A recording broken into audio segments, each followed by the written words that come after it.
Hi everyone, I'm Julianne. I'm a Trinity senior, graduating unfortunately in a month. I'm a statistics major and a biology minor, and I'm very involved in the dance community here. I'm actually president of our tap dancing organization, so I know a lot about dance at Duke and a little bit about other types of art at Duke. I'm actually sitting in our brand new arts annex, which was created this year, just to allow people to perform further arts and more dance, and there's free paint in here and everything. So yeah. Hi guys, I'm Nambani. I am a Trinity junior.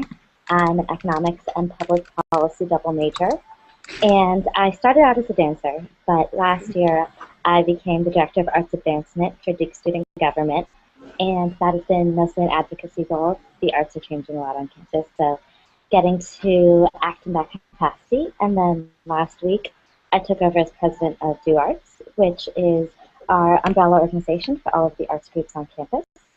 Do Arts consists of 5 main councils. There's an a cappella council, a theater council, a dance council, an outreach council, and a soundboard council, which includes everything instrumental and film music.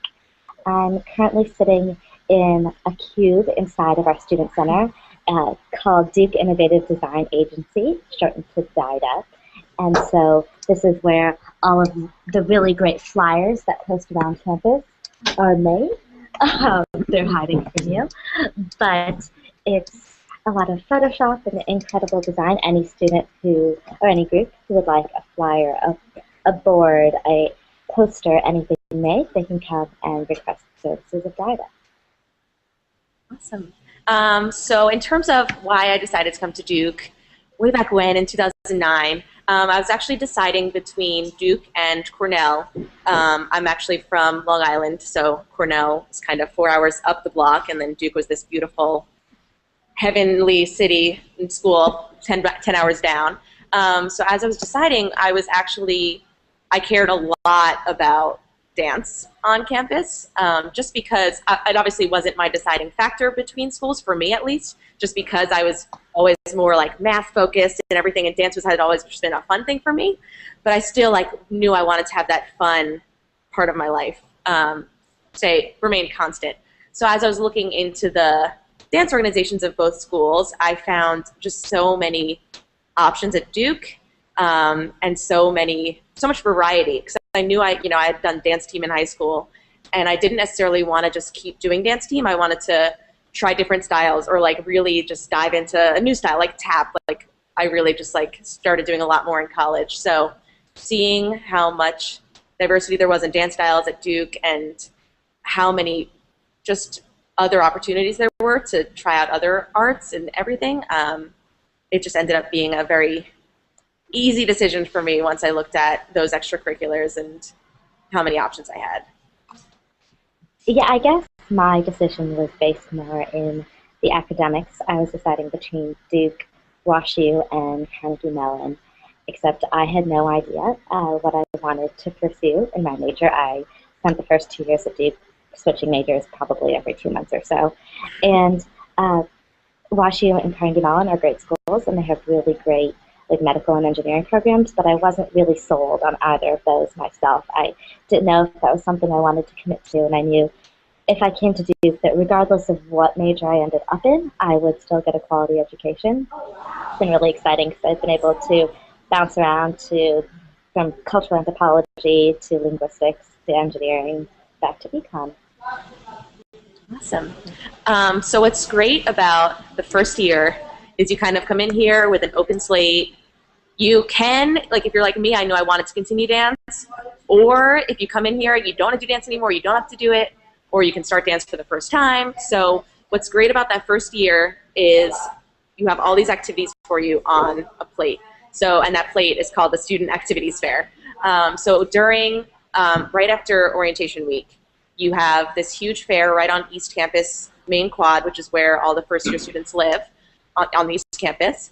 And basically all of these organizations are tabling, not only arts organizations, but all organizations. And they're tabling, and they're just handing out flyers of information, and possibly dancing if they want to show you their moves, or singing if they want to show you, their skills. And it's just a great way to kind of go around and you're seeing all of your options in one place at one time. And you can kind of like, you know, sign up for 12 and then, you know, gradually like choose and pick, or you can like already have a focus and know you only want to join a few and join them there. But it's just a perfect opportunity to kind of latch on to what you want to do and get a view of all your options. And so that's how I found On Tap, actually, is at that Magical Activities Fair, and like 5 other dance groups that I couldn't decide between, but don't have time to do all of them, obviously. But it's just a great way to see what's there and what's here at Duke. And as many opportunities as there are, it's very easy to get acclimated to the entire arts community on campus. During orientation week and into the first week of school, many, if not all, of the arts organizations put on some sort of performance or so. The comedy troops put on shows, the theater groups put on shows, the a cappella, every single a cappella group has one giant concert where you get to hear all of them sing. The same thing happens for the dance groups. And then there's also a giant party at the Nasher, which is our museum, our visual arts museum on campus. And so there are many ways to immerse yourself in the arts, and by doing so, you get to meet people who are involved in those groups. And so you can get a chance to chat with some of the people who are in there before you go and put your name down on a sign-up sheet at the activities fair.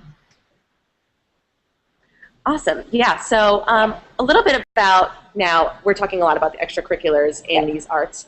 And then obviously there's also an arts major, dance major, art history major, music major, theater studies major. Yeah, exactly. So what's great about, specifically at least about the dance department, that's what I'm going to focus on speaking about now, is say, you know, you would love to take courses in the department just because we have amazing professors here that, you know, been all over the world, like teaching dance, very diverse instructors. Say you just want to like take a course for fun, you're allowed to. That's a really great idea. Actually, I'm not a dance minor or major, but I clearly am passionate about dance, and I took jazz 2 one semester and loved it. It wasn't only a great workout and very physically demanding, because it was just such a great active class, but it also allowed me to learn dance in a different way, because I had always done this, you know, dance team, fun, peppy stuff, or this, you know, fun extracurricular tap stuff. So it was really cool to see an academic side of dance that I'd never been able to pursue before.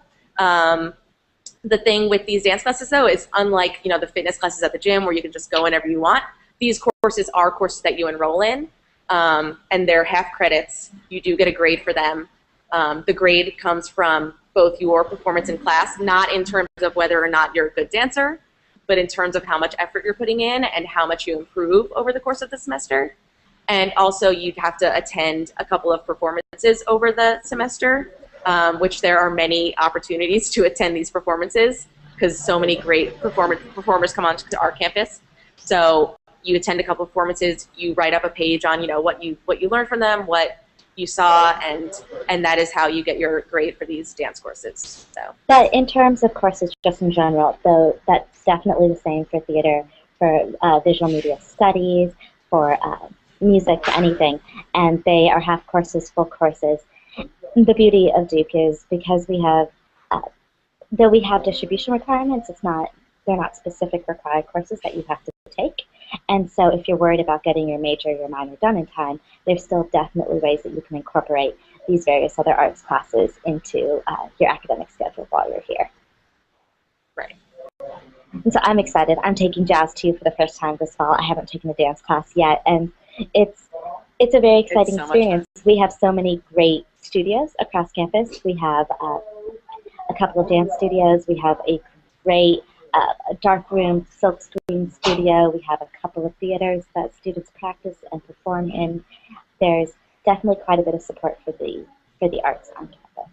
Yeah, and it's really important to know that, again, these classes, even though they are graded courses, they are not just for dancers. Like, I know so many people that have taken African dance just because it's such a fun, high-energy class. And they just, like, everyone loves it, I know. Like, they have this show at the end of the semester where they just show that what they've learned and everything. So it's just a great way to try something you've never tried without the pressure of, you know, having to go up on stage and do it, or like... Exactly. If you always imagined yourself to be a comedian, or imagined yourself producing your own prints, there's definitely an opportunity to do that as well. So in terms of if you were to take it into the co-curricular side, or if you were to pursue a major and want to put on a show, we actually have multiple stages and galleries across campus. Page Auditorium is definitely our largest. It holds 1,400 students, and some of our really big shows, like AWAZ, which the Indian Student Organization puts on, packs that 1,400 student auditorium 2 nights in a row, as does the show that the Asian Student Association puts on, as well as shows that individual dance groups put on. There's also a beautiful, and it's currently under renovation, but it'll open this fall, Baldwin Auditorium on East Campus for instrumental and choral music. There's also smaller theaters, as well as a black box, and if a larger theater organization wanted to put a show on a page, like that feasible. Yeah, I know. Even in the Bryan Center, there's three separate theaters. There's Griffith Theater, Reynolds Theater, and Schaefer Theater. Schaefer is used a lot for small theatrical productions that are put on by Hoof and Horn, which is our theater organization. So it's just amazing. Every single time I see a show there, they like recreate this theater. Like every time I walk in there, it just looks like a totally different set. It just looks like a completely different room, and it's just amazing what they do with that set. So. Oh, we have someone else joining? Maybe not. Okay. So that's where Hoof and Horn does a lot of their performances. And then the other two larger auditoriums in Bryan Center are used for performances by either Duke students or outside performers. But also you'll notice they're familiar because some of our courses are even there because they're just huge. They're used as lecture halls as well. So they're just great great venues for all performances. But it's so exciting because regardless of what venue you're talking about, there's so many events that happen during the year. And my favorite time of the year is probably the month of April. The month of April, almost every single dance group puts on their own showcase. There's also lots of visual arts openings, and the instrumental groups put on their pieces. It's just so exciting. April is full of every single artistic expression that you could possibly imagine. Today is the first opening of Spring Awakening, and Spring Awakening, one of our theater groups has been working on it for months, and we're absolutely thrilled. It's supposed to be incredible, this giant performance. So it should be exciting. For sure. And what's also great about this season is since it's so beautiful out, we have all of our student groups tabling on the Bryan Center Plaza, which is, if you've been here, or even if you haven't been here, it's just basically a giant walkway with various eateries and tables outside for people just hang out. And so all the groups are just showing their pride for their organizations by tabling and selling tickets or just handing out flyers, just advocating for their student groups. So it's really exciting. It's a really exciting time on campus just because everyone's outside and excited. And I was going to say another time I love, just for the arts, is that first week, just because that's when, it's when, like we mentioned before, the student activity fair happens. So everyone is dancing outside, showing their groups. And then it's when the Dance Council Showcase happens. So every dance group shows, what they're all about, what their style is, so that the freshmen can get a better feel for what they want to join, which is actually new, by the way. That Dance Council Showcase started this year, which was so exciting because when I joined back in '09, all I had was the activities fair, which was so helpful, but I didn't get to necessarily see all of the groups perform. So which is kind of what dance groups are all about. So now that we have the Dance Council Showcase, it was so helpful to be able to showcase everything. So the Dance Council Showcase is then, the Acapella Showcase is then, and then about a month or two later is, like Nandini mentioned, the AWAZ performance, which is huge. And so many dance groups perform in AWAZ. It's just this huge Indian dance performance every single year that Duke puts on. And it's just great. It's just seeing all the dance groups come together, musical groups perform in it, dance groups, a cappella groups. It's really just a huge collaboration. So. But I feel like Julianne and I are just talking about what we love about Duke and what we love about the arts and humanities. Yeah. We've been told that you guys aren't actually asking any questions. So what do you actually want to know? Yeah, we can blabber for a while. We can talk for a while about this, but we want to make sure that we're actually providing the information that you're looking for. Yeah, if anyone's making a decision and wants to know, I mean, we're not experts at a lot of other schools, but we can try to at least tell you what's at Duke, and you can see if that's best for you. That as a point of comparison. Exactly. Yeah. I can talk more about where I am, because this is a new building, and I have a beautiful artsy background. Yeah, so the Arts Annex. Yeah, so I'm at the Arts Annex, which is a brand new building, or not a brand new building, but it was now constructed. It was reformed. It was renovated last summer. Yes. And it's a 10,000 square foot. It's a 10,000 square foot space, which currently consists of three main areas. There's a visual arts studio, which Julianne is currently sitting in, and she'll walk you around a little bit. It is open almost 24. It's open 10 to midnight almost every day of the week, and there are free canvases and paints and paintbrushes. Any student with a Duke card, which will be all of you, can just swipe in and go there and use it. It's really exciting. There's sketch pads, etc. And then there's also a lounge space, which we're going to travel to right now.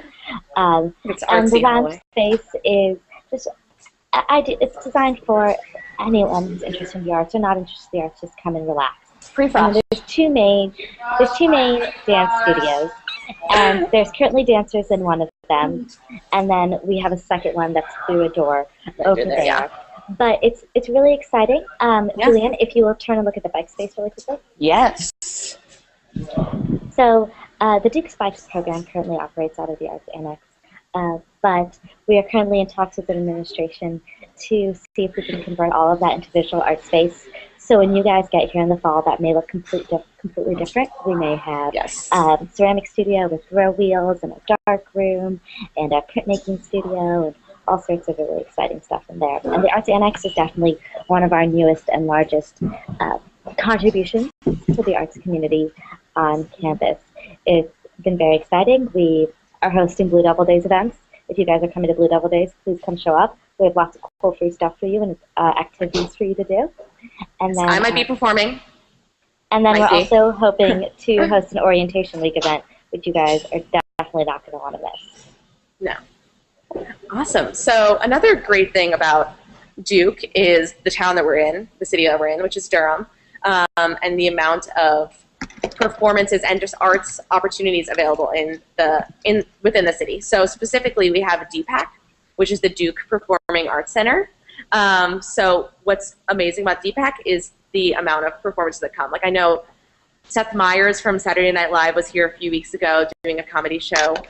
Jon Stewart's been in there. I've seen Avenue Q in there, like the traveling Broadway production. The Rockettes came near Christmas time. I saw Wicked last year. Yep. So they just have very professional performances done there that are the actual traveling Broadway tours of it, as opposed to just random street performers. So it's actually big productions that happen at DPAC. There's dance competitions that come there and everything. And there's actually an event at DPAC during orientation week as well, where students can actually perform, whether it's singing or dancing and everything. And so that's just a great opportunity for guys. I'm sorry, I'm frozen. If oh no, something's. You don't look frozen to me. Oh well, nothing's going on. But I second everything that you said about DPAC. Fantastic. Yeah, and then on campus, and specifically the arts presence on campus is the National Museum, that museum of art that we have. It's literally on Campus Drive, which is the street that connects East Campus and West Campus, and that has all new pieces of art, some older pieces of art, and like Nancy mentioned before, there's also an event there during orientation week. So what's great about orientation week or O week is that Duke is just allowing you to see everything that's around and letting you, see the Arts Annex and see the dance groups and a cappella groups and the museum that, you know, because Nashua unfortunately isn't somewhere that you go regularly. You can go regularly, but it's not somewhere you happen to pass by on West Campus. Brunch, if you great brunch and lunch. They have a cafe there that is fantastic, and it's on Food Points. So fun fact about Deepak, it's ranked number 5 in the country. Good old Durham, North Carolina's Performing Arts Center is one of the best in the country. It is beautiful.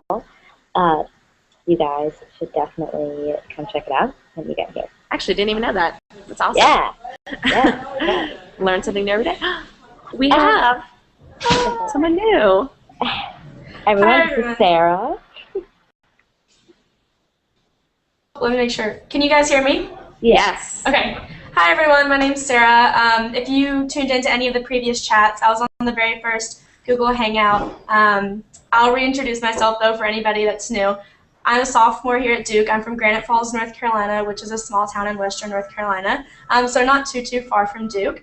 I just recently declared my women's studies major, and I'm hoping to add Arabic, Asian and Middle Eastern studies with a concentration in Arabic, and then a minor in education to that very soon. I'm not sure what you guys have been talking about. Sorry I had some technical difficulties, but I'll be willing to chime in whenever a question comes up. Awesome. Thank you, Sarah. So we actually have a question from the Facebook page, it looks like. It's that are arts majors considered real majors, and do a lot of people make them second majors or minors? That's actually a great question. I know a few dance majors that actually have it as their second major, but I also know a couple, not as many, but I know a couple that have it as their only major. So I typically see actually both circumstances in that people have it as second major and a full major, and I personally respect them a lot. I don't see it as like what could be perceived as a joke major by any means, just because I know how much work they do, both physically dancing and academically writing and doing research on various dance-related topics. So I see often that it's either their whole major or their double major. So yeah, real is kind of a dangerous word to be toying with. Every single major that Duke has to offer requires an incredible amount of work, and you really have to dedicate yourself to it, whether you're taking, you know, a music class, whether you're a music major, like the lessons that you have to go into doing that, you have to sign up. You can sign up for group lessons, for individual lessons. I know that some of those classes require like 30 to 40 hours of practice per week. It is extraordinarily strenuous, whether, however you decide to categorize said major. And so along those lines, if you're thinking about learning a new instrument, there's definitely opportunities for you to do that within the music department. I wish I could tell you the full range, but I'm pretty sure that nobody could tell you every single instrument that they offer. It's kind of crazy that they have, again, group lessons, or you could sign up for an individual lesson, and it's those like half-hour, 1-hour things per week, and you can learn whatever you want. Yeah, absolutely. I was really lucky to enroll into a piano class. So I had never had previous piano experience before, but I literally just enrolled in the class and spent the entire week, or every week, in with the piano instructor one-on-one. And it was really beneficial. Like, I actually got to learn a lot of things, and really, the professor started with me from the bottom up. So there were students in there who had been playing piano their entire life, and there was also students like me who had just started. So another thing that Nambani was saying that really kind of like hit home with me is that a lot of people here do supplement their majors with like arts majors, but it's never something that takes away from anything. If anything, a lot of Duke classes are interdisciplinary. So I have a really good, we have a program here called Program 2. If you haven't heard of it, Program 2 is a make your own major kind of thing. So students can come in. Duke has a wide range of majors that you can find online. So there's definitely something for everybody. But then there's those people that are like, well, hey, like I wanna mix neuroscience with art, and I have a really good friend of mine that's actually doing that. So she's mixing psychology, art, neuroscience into one Program 2 major. So she took an arts and she took a hard science and put them together, and it now has this program too. So the way that program 2 works is that you receive a mentor, and you come up with a project yourself, come up with a program yourself. Basically, you pick the classes that that will fulfill your program, and it's just like any other major, except you create it and you make it what you want to be. So that's a really cool experience for a lot of students on campus to do that program too. And I've definitely heard of a lot of students that decide to mix between like hard sciences or social sciences and art, which is really, really cool, interdisciplinary. Okay, sorry for the noise, guys. It's just a little loud. Am I better now? There's just people walking around. So you can see it's a very active campus. So. Yes. Especially this time of year. But thank you, Desmond, for your question. I hope that we were able to answer it and got to what you were looking for. Okay, so, yeah, go ahead. So, Sarah, do you want to ask it? Sure. So we just got another question in, and it's, can you explain what the Duke Arts Festival is? And I think, Nathan, you can take the lead on that one. Well, I'm going to do my best. The Duke Arts Festival is run through the Vice Provost of the Arts Office, and it is the last weekend of October and the first weekend of November.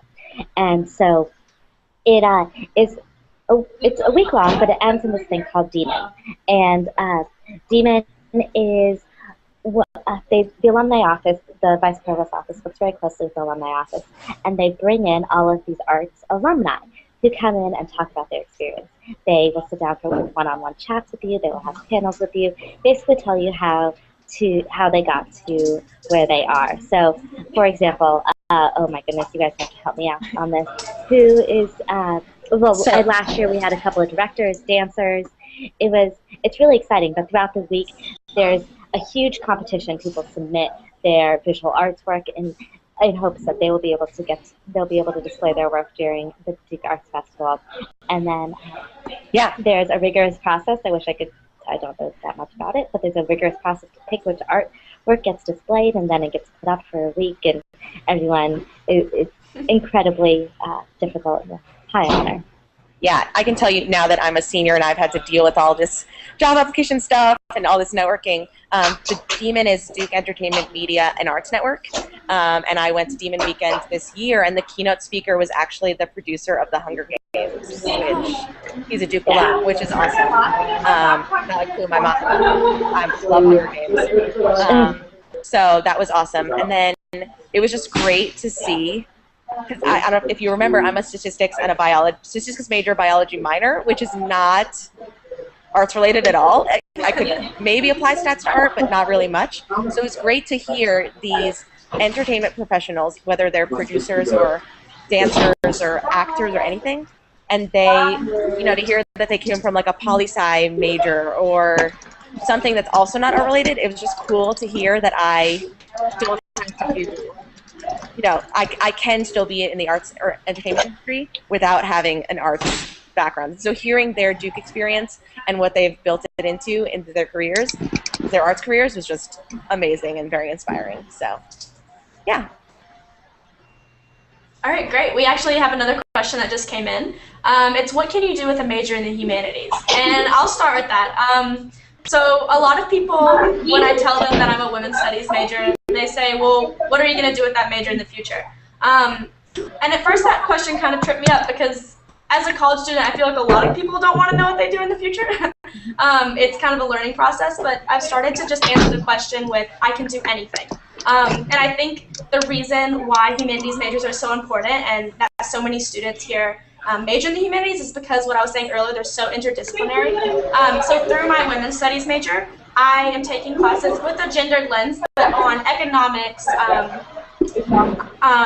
social issues, cultural anthropology, biology, like all of these classes that just look through like a gendered lens. And I know a lot of friends who are humanities majors have this the same sentiment where it's, I really feel like I can do anything after college. Humanities majors, especially at Duke, there's so many opportunities for learning outside of the classroom as well. So I found definitely during my time at Duke that I I can learn just as much, if not more, outside of the classroom as inside the classroom. There's always somebody that's coming to speak on campus, or events where you can have small group discussions about issues in the humanities that I often join in.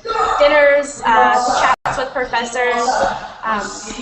The opportunities are pretty much endless, to be 100% honest, and I definitely think that humanities majors are respected, and definitely work with other majors in like the hard sciences and social sciences and whatnot, to kind of like make Duke a more vibrant campus. And like we were talking about earlier, a lot of people mix in between. So yeah, what am I going to do with a humanities major? Anything that I want. Yeah, I definitely like to echo what Sarah said and agree with it. The beauty of the humanities as a whole is that they teach you that ability to think critically and to see the world through someone else's eyes, which are both integral skills regardless of what you're going into in the future. And so being able to take that experience and that expertise into whatever passion it may be is something that the humanities can teach you. And as Sarah said, you can go into basically whatever you want after that. Cool. Awesome. All right. Okay. So just something that's kind of been on my mind lately, but while we're waiting for another question, I don't know how much you guys have talked about, but like performances and shows on campus. Yeah. So something I'm really looking forward to, definitely at the end of the school year, a lot of performances happen on campus. So this weekend I'm really excited about getting to go to a DEFMO showcase, which is, DEFMO is the group on campus, a really awesome like dance crew that's really exciting. A lot of people really look forward to their showcases. There's also a Duke improv showcase coming up too. So we have some of the funniest people I know on campus coming together for a really cool show. Let's see what else. There's also Spring Awakening, which is a play that's being showed. Actually, I think tonight was the opening night. So I'm really excited about going to see that. They're going to be playing it this weekend and next weekend. I have a lot of really good friends that are in production, whether behind the scenes or actually acting. It always amazes me. I just recently went to the swing dance showcase, and I was looking on stage and talking with one of my friends as we were watching, and we were just amazed by the talent that the students have here. It's absolutely amazing.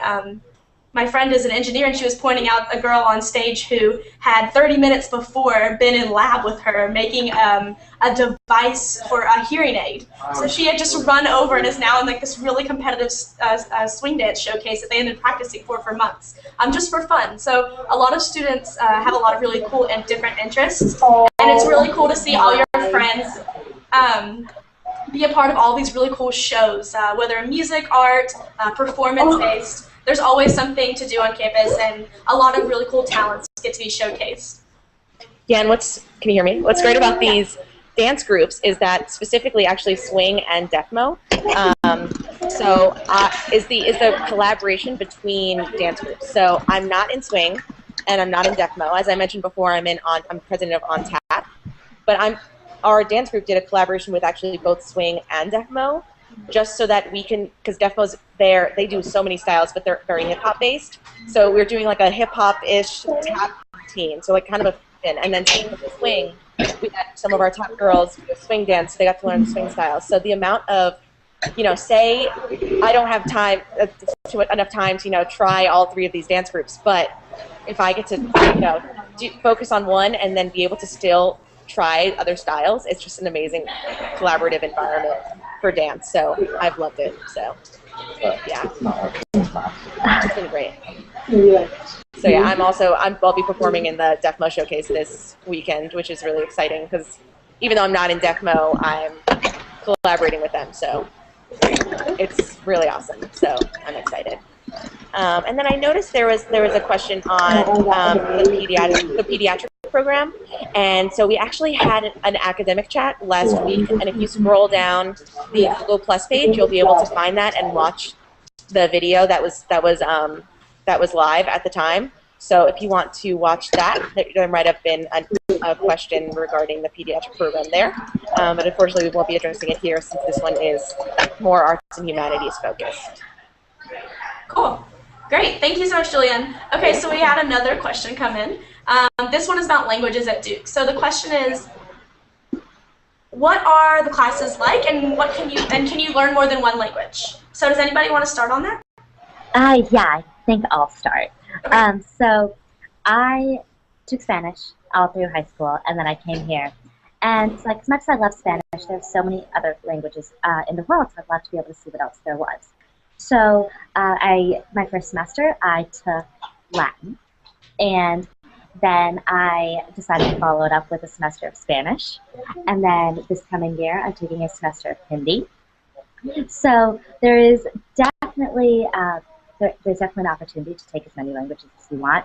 Granted, Duke does have a language requirement if you're a Trinity student, and so that is to attain a certain level of mastery within a particular language, to attain a certain level of mastery. But if you would like to take a language that Duke doesn't have to offer, we have a really great partnership set up with UNC. So with Sanskrit, for example, Duke does not teach Sanskrit, but UNC does. And so you can take the Robertson bus down the road down there and take it, and it's really exciting.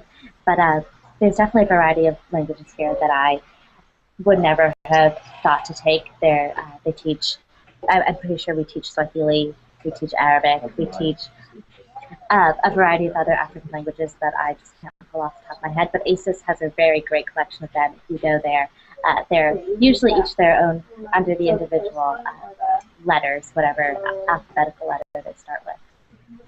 Yeah, and then so for me, I also took Spanish throughout high school, and alternatively, I liked it a lot, and I was like, I kind of want to continue it. So I actually continued with Spanish. I started with the equivalent of what would be a level 3 here. It used to be Spanish 63. I actually don't know the new numbers. Course numbers changed a couple years ago to make the numbers make more sense, which is fantastic. But unfortunately, since I'm a senior, I don't know the new numbers yet. But but my Spanish experience, I started with this level 3, and then I was able to take up to conversational Spanish, which is for me was kind of the goal of taking Spanish throughout high school, was to be able to talk to people in Spanish. And throughout my high school Spanish, I didn't get any valuable speaking experience whatsoever. So it was nice to just expand on my Spanish experience in high school and get to that point of finally feeling comfortable having a conversation. And then, so in terms of why I chose to start with level 3, it kind of seems random. How did you know you were good enough to start there, or not good enough to start at a higher level? Alternatively, and so there isn't actually a specific placement exam that you take when you get here. You start by you look on the Romance Studies website, check out the languages, and see how you feel about where you feel you should be placed, where you feel like you'll be most comfortable. And then on that first couple days of class, you take a survey that just says, how many years have you taken this language in high school, or how comfortable do you feel speaking? Have you ever been to this country, of this native language? So the professor will help you out in terms of saying you're in the right place, or no, you should either be in the next level up or next level down, and they'll be able to place you from there. And AP credit kind of fills into there as well. If you have AP credit, I don't know the exact placement, but it'll be basically if you have a 4 or 5, they will ask you that on the survey, and you'll be placed in a higher level based on how you performed on that exam. So no specific actual placement exam, but it depends on where you feel comfortable and where your professor feels you will excel. And then Duke also has an ad drop period, which after you sign up for classes, you can go to your upper level Spanish class and say, maybe this isn't right for me, maybe it's too hard, maybe it's too easy, and you still have an opportunity then to experiment with some other classes and find whichever one fits best for you. And that goes for all classes, not just the languages. Yeah, and I actually had a really different experience with foreign language, just because in high school I took Latin, and I didn't really like it, so I knew I didn't want to continue it. That was something that I regretted from high school. I wish I would have taken a foreign language. But I came into Duke, and I knew I wanted to take a language, and Arabic really struck me as something that was very interesting. I was interested in issues in the Middle East, and I was really excited to be able to start brand new. So I went into the beginner level Arabic course, and I'm still taking Arabic, and I can definitely say that there's a community that builds around a lot of the like the smaller departments in Arabic. So I mean departments in languages like Arabic, Chinese, Japanese, things like that. So for Asian Middle Eastern Studies department, it's phenomenal. There's always an event that's going on campus. I'm actually a part of a volunteer program called Dardasha, and in Arabic that means conversation or friendly chat. And it's a volunteer program where I work with Iraqi refugees in the Durham area. So I'm paired with a family, and I help them with their English, and they help me with my Arabic. And there's a lot of really cool opportunities like that, and I absolutely love the department for giving those opportunities. I got to go on a Duke Engage in Cairo. That was the only requirement was a year of Arabic, so that kind of put me ahead, and I was able to converse and take classes while I was volunteering in Cairo with the Civic Engagement Program. So yeah, something that's really benefited and shaped my Duke experience has been taking Arabic, and I definitely want to continue it. And I would recommend not being scared to try a new language. The lower level teachers and the beginner levels are great here at Duke. They really get you started and interested in the language and give you that solid foundation to continue on. So even if you did take Spanish or French or something like that all throughout high school and you wanted to try something different, I would definitely recommend it because it's really worked for me, and it's definitely shaped my Duke experience in a way that I may not have necessarily thought would have been the path I would have taken. Oh, okay, we actually have one more question. The question is, how has the liberal arts side of Duke helped you through college? Awesome, I can actually take that one.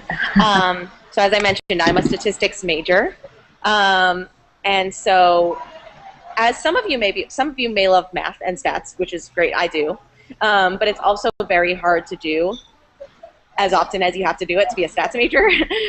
So having the liberal arts, like the writing courses that I've had to take as part of Trinity College, and then Spanish, taking languages, has not only helped keep me sane, but it's also really provided a very important base into being successful in my stats major in terms of being able to communicate all the numbers I have to communicate to people that don't need to study stats, and being able to write down my findings and make them make sense. So having all of these liberal arts courses, while they haven't necessarily counted towards my major, they've been so important in making me the person who I am, making me the leader who I am, and making me more just well-rounded learner and individual. So that's how I feel about that. So yeah, Duke has a couple of really great programs that have been my way of getting involved with the humanities and liberal arts and really shaped my Duke career. This past summer, I did a research project with the Human Institute for Ethics. And the Human Institute, first of all, runs a focus program. I think you've all heard about it at this point, but if not, the focus program is two of your first semester courses, and it's a really in-depth look at a particular subject, and it also serves as a transition from high school courses to college courses. It provides that small community environment, seminar type learning, but it's also just as challenging as any of your other college courses would be. And working with the Human Institute was definitely a huge departure from any of my econ classes or my public policy classes, because they challenged me to look at life and to look at my econ and public policy majors from a completely different perspective. So it's definitely shaped everything that I've done since, and has been a profound part of my experience. And then there's also the Franklin Humanities Center, which, if you guys don't know her, I'm sorry, I'm getting all caught up in my words. If you don't know about it, you should Google it. It's fhi.duke.edu. But it runs out of Smith Warehouse, and they provide incredible opportunities as well as classes for students to take. And then we're actually launching this new program this fall called Vast Connection, and Vast Connection came out of the Duke Forward venture, which Duke just undertook, and there's a lot of aspects to it, but the one that I know the best, the one that I'll talk about, is the Humanities and Education course, and it was organized by a couple of professors within the econ department. But the idea is to create horizontally and vertically integrated research teams that tackle a real-world problem. So to look at, for example, how you can actually create sustainable or build sustainable wells in Africa. That's not just an engineering problem. That's not just like an ecology problem. That's also a cultural anthropology problem. That's also a linguistics problem. So we bring together all of these various majors, all of these various skills, talents to investigate and try to tackle something that can actually be taken outside of the Duke environment. Yeah, I would definitely say getting a liberal arts education has completely changed my entire perspective of the world around me. Like I said earlier, the interdisciplinary nature of the humanities here is what's really beneficial because we get to work with all different types of fields. And definitely the coolest thing for me is whenever I get to see how students' projects that are supported through liberal arts, through grants, through funding, through programs like Duke Engage, through programs like Nambani was saying about at the Franklin Institute, the Bass Connections and whatnot. Duke is really, really supportive of the humanities, and which is, I think, some people are always surprised about. I've gotten questions from prospective students before, like, isn't Duke more focused on engineering, or isn't Duke more focused on research? Because that's the kind of school it is, right? And I definitely would say no. I think it's all, it comes down to the beauty of the interdisciplinary nature of Duke and the idea that through getting a liberal arts education, you're able to kind of see where you come from and who you are and the people around you and take what you learn to address world issues and solve problems. Another one of my really good friends has recently developed a project called Girls Engineering Change. So she's an engineer, and but she also is focused on female empowerment and is working with some people in the humanities departments to come up with this project. It was recently addressed by Bill Clinton and Chelsea Clinton at the Clinton Global Institute. So projects like that come out of Duke all the time. And it's really cool to see the supportive nature of Duke with the humanities. There's always something going on, and there's always a way for you to support research, not only through labs and whatnot, but also through the social sciences. And Duke does a really good job of giving you room to take all of these humanities courses. Usually a major is about 10 courses, a certificate's about 6, and a minor's about 5, unless there's extra prereqs that you need to take before you can take these major courses. So assuming you only take 4 courses a semester, which is, I guess, average, that's 32 courses for your entire time at Duke. So you have plenty of opportunity to be able to take all sorts of things that strike your fancy as you're scrolling through the course catalog. Yeah, I was going to say I've taken at least 2 non-major courses every semester, I believe, whether or not, as bio course for my minor, which has been fantastic because even as a stats major, I don't think I'd be able to take 4 stats courses in one semester with all the problem sets and coding and everything. So it's been fantastic. I feel like every single semester I've had a great variety of courses, whether I'm taking 1 or 2 stats courses, possibly a bio course, and then another course that I've always made sure that I was very interested in.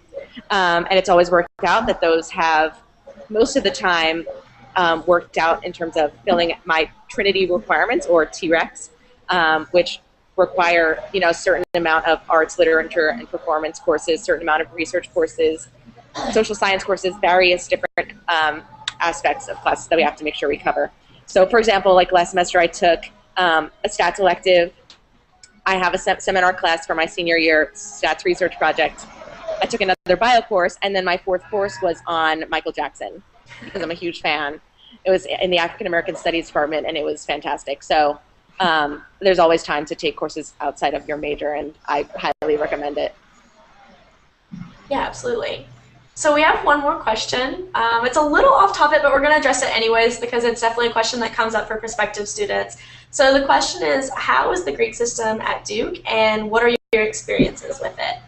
So I'll start. I am not in a sorority, and I'm not in a selective living group, which if you don't know what a selective living group, it's very unique to Duke.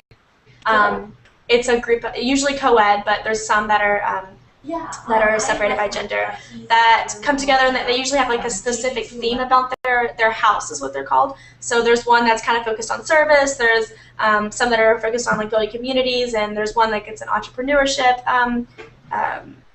SLG, and they live together, so it's an alternative to the Greek system. But I'm completely independent.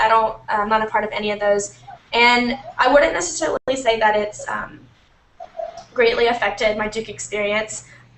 One good thing about the Greek system here is that it exists, and there's a lot of people that join the Greek system, and everything just keeps going. Like life doesn't really stop. The one good thing about Duke is that even though it's in the South and there's kind of like a stereotype of it being like a very like Greek-heavy school, not everybody that is in Greek life really makes that a part of their entire identity. So there's so many things that Duke students are involved with on campus, and that's just one other thing that they can add to the list. It's definitely not something that's overarching or that defines somebody's entire identity at Duke. There's so many other things that people are involved with, but I also know that people that join Greek organizations and SLGs absolutely love them. They love the community that they build and the bonding that they get to have with the people that join with them.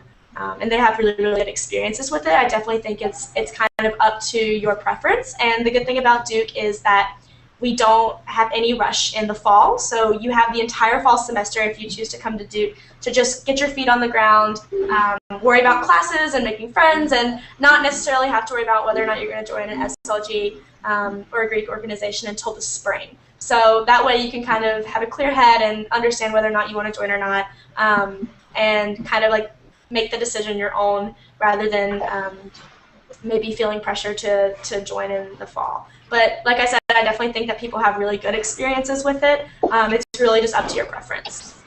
I really want to emphasize one thing that Sarah said, which I think is really important, and that's that, at least for the Duke students and the Duke community that I know, and well, I'm part of a selective living group, I'm not part of a big organization, but it's just another organization that you're part of. It is by no means your defining group, and it can be if you want it to be, but that's true of whatever organization you want to join. If you'd like to join a club sports team, that can be your defining organization, regardless of whatever else you're part of as well. So there is no expectation that if you are not part of a Greek or selective living group that you are that they will be siloed and you will be in a separate category. It's every single Duke student has so many extracurricular activities and so many things that they are proud of and they're capable of doing that however you prioritize, that's completely up to you. Awesome. Yeah, I agree. I'm also completely independent. And it's also important to note we have a new res life model called the house model. Sorry about the music. And basically now we have our selective living groups and we have our sororities and fraternities, but now every single section of each dormitory is now considered a house where you have the opportunity to live for more than 1 year and you kind of stay in the same house over the years and kind of bond within your house. So it's like being able to live with the same people and have that same community without actually being in a selective living group. So it's pretty cool. Nice. Yeah. I hope that answered your questions. If there's something more that you want to clear up, just definitely ask us. So we have another question that came in. It's about classes at Duke. So it's how many classes would you recommend taking per semester? So Duke has a really pretty simple system when it comes to classes. It's not like other schools where there's hours. It's just the average class load is 4 classes a semester, and you can go up to 6. You have to get special permission for 6, and that's called overloading. But most students take between 4 and 5 classes. That's the normal load. It doesn't necessarily translate to hours like other schools might, but it's definitely enough. And you can always talk to your academic advisor and your dean about what it means, like the classes that you may want to overload with, and if it's something that your schedule can handle. I tried overloading at one point, and I thought it was really overwhelming, and it was really good for me to be able to sit down with my dean and talk about my classes and realize like when I needed to drop something and when I needed to keep something. And there's a lot of really cool resources on campus, like academic advising, in the Career Center and whatnot, that would help you kind of realize what classes you need to take for your major, what might be supplementary, what might be too much, what might be too little. But yeah, the average course load is 4. Does anybody else have anything they want to chime in with that? Well, I mean, I've overloaded, I think, every single semester. The majority of my overloads have been with, like, fencing, Pilates, cardio kickboxing. I'm taking indoor cycling in the fall. Those are all courses that I signed up for. Oh, no, I'm taking jazz in the fall. So there's definitely ways to overload, but also make it really, really fun. It doesn't always have to be an extremely stressful experience. Julia? Yeah, I would agree. I've taken 4.5 courses every semester, which is the 4 academic courses, and the 0.5 is either a dance course or the PE course. I'm pretty big in the PE department here.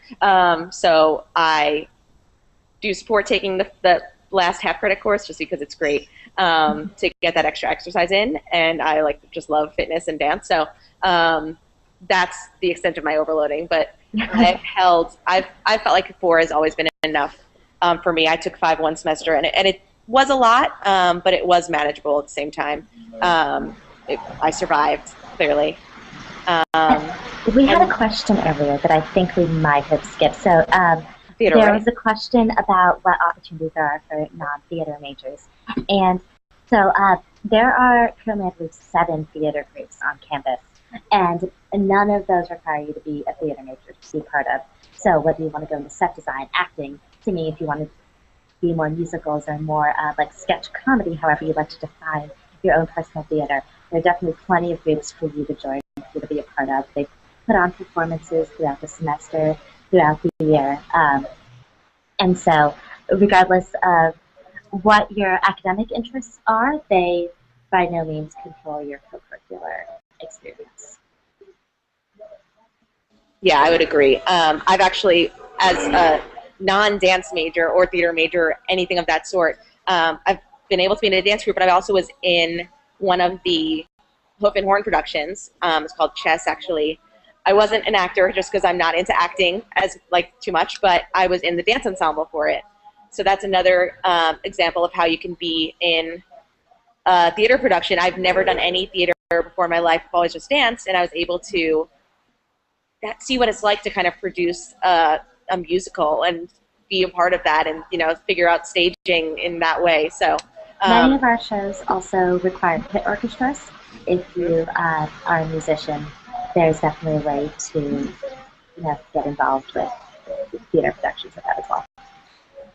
Yeah, so Jessica, I think that you gave the theater question. If you'd like to ask any of us questions, or I'm actually in the tap group with the current co-producer of the current Hoof and Horn musical, Spring Awakening, that's opening tonight. So if you'd like me to connect you with her or anything, feel free to Google plus me, I guess is what it's called, Google plus me. And I'd love to connect you with her, answer any more questions.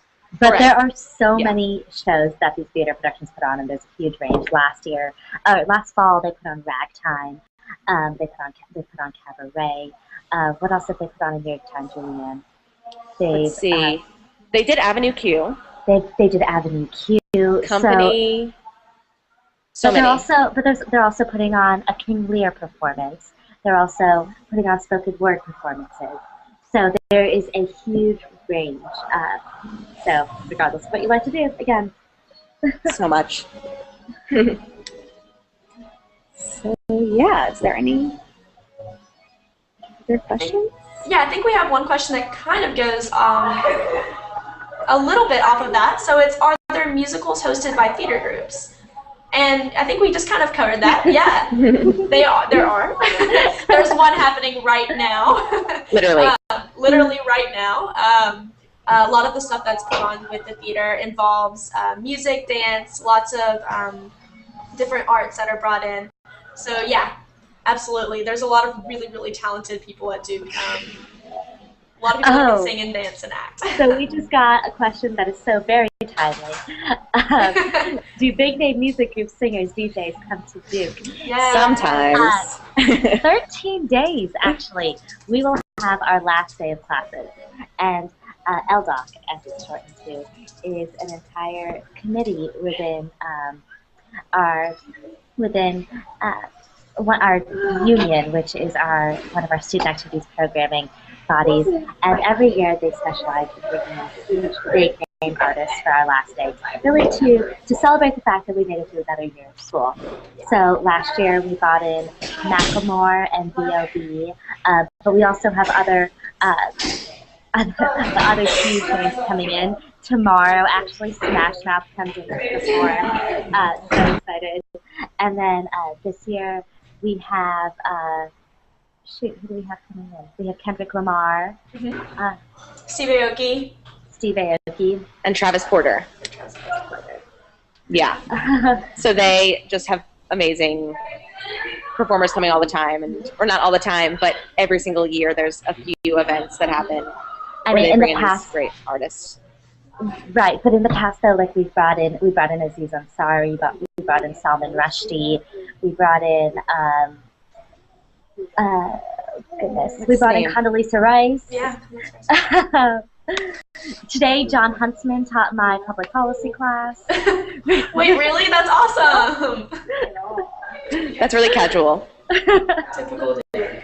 Yeah, so we have an organization on campus called Duke University Union, and they do a lot of programming on campus. So they're the ones that are kind of bringing all of the concerts and the speakers that Nani was talking about to campus. So like she was saying, tomorrow's Old Duke, and Old Duke is a really fun concert. And like she said, we're bringing Smash Mouth this year, and then last year was Shaggy. So Old Duke is kind of focused on bringing bands from your childhood. So we have a really fun time with that. And there's also more relevant, I guess, bands and concerts that come to campus. And going off of that, there's also the Duke's Performing Arts Center, so DPAC is what it's fondly called. And there's a lot of great performances and concerts already. I think that they talked about that earlier in the Google chat when I wasn't here. But that's something that I often take advantage of on campus, and we always know when something's happening. There's a poster up, or maybe a professor is taking a group over to DPAC or organization and whatnot, so there's a lot of communication there. But yeah, there's always something going on campus. A lot of really cool people come, and a lot of very student-run organizations. So it's what students want by students. Definitely something that the Duke community always looks forward to. But I think so. Yeah. Okay, so it's time to wrap up, unfortunately. It's our 8 to 9 slot, but it's been so nice helping all you guys. Hopefully we helped a little bit. So again, my name's Julianne. If any of you want to reach out to me anytime, I'm a soon-to-be alumni, which is horribly depressing, but I'm gonna be one of those alumni that is very active and helps out anyone who needs it. So if you want to reach out to me, please feel free to ask me questions, especially about dance life here and anything related to the dance community or anything. And just some advice in terms of that's related to my experience here is don't at all be discouraged by what might happen in your first few weeks. And specifically, I did not make 2 dance organizations that I tried out for. And with dance being my life throughout my entire, from age 3 to college, I was devastated at first, and I did not have an open mind at first. I wanted to be in, specific dance groups that I had been researched before I got here and everything.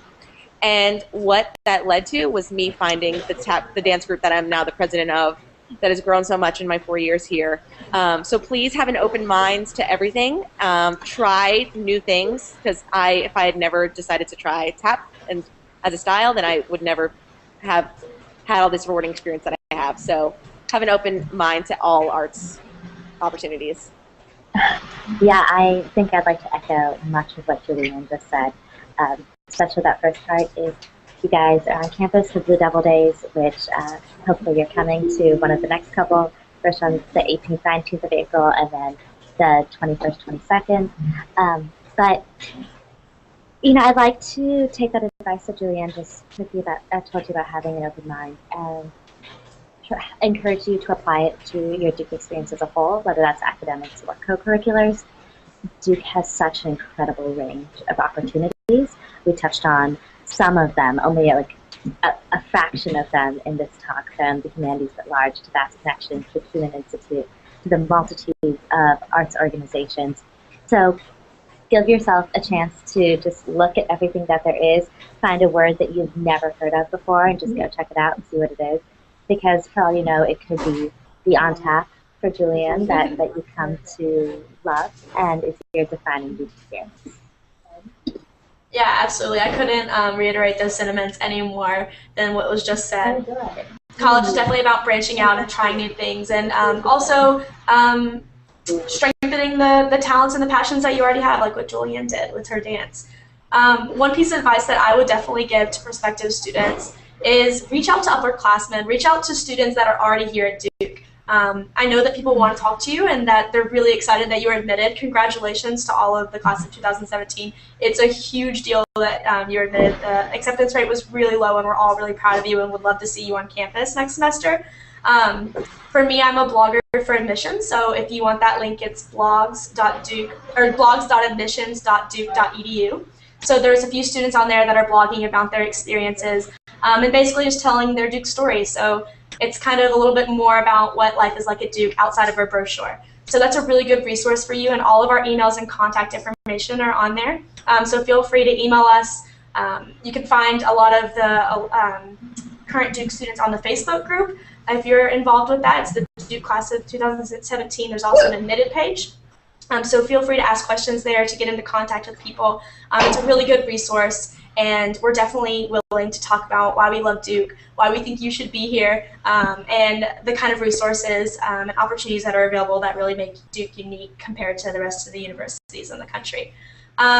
So we're going to wrap it up now. Thank you so much, Julian and Nandini, and thank you everyone for tuning in. There's going to be, like Nandini said, the next Blue Devil Day is on the 18th and the 19th, and then the 21st and the 22nd of April.